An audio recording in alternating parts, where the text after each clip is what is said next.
I have to show you this. It's one of my prized possessions, and they cost me £18 back in 2011 from a bookshop in Aberystwyth.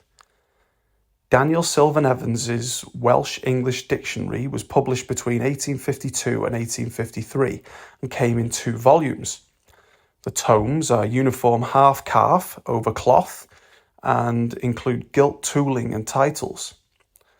They both feature red marbled end papers, and the internals are laid out in 2 columns per page.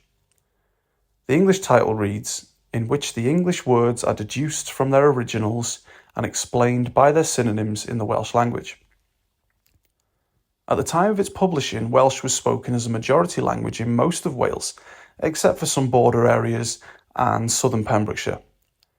Daniel Silvan Evans was one of the pioneers in ensuring the Welsh language was documented as meticulously as possible.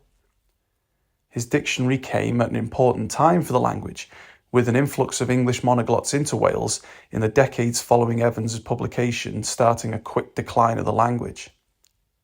Due to the timing of his work, most comprehensive modern dictionaries are seen as direct descendants, maintaining the purity of the language from a time when it was still the dominant tongue.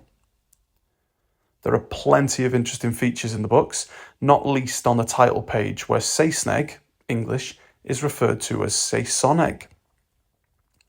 There are plenty of examples that show how Welsh has evolved over the last couple of centuries, notably how PH is used where we'd use double F nowadays. Also, double M no longer exists in Welsh, but was commonplace in the mid-19th century.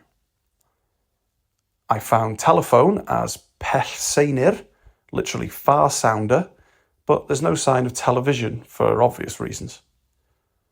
One awesome entry is telyneg, which means lyric, which, according to Thomas Parry, was coined by Evans himself.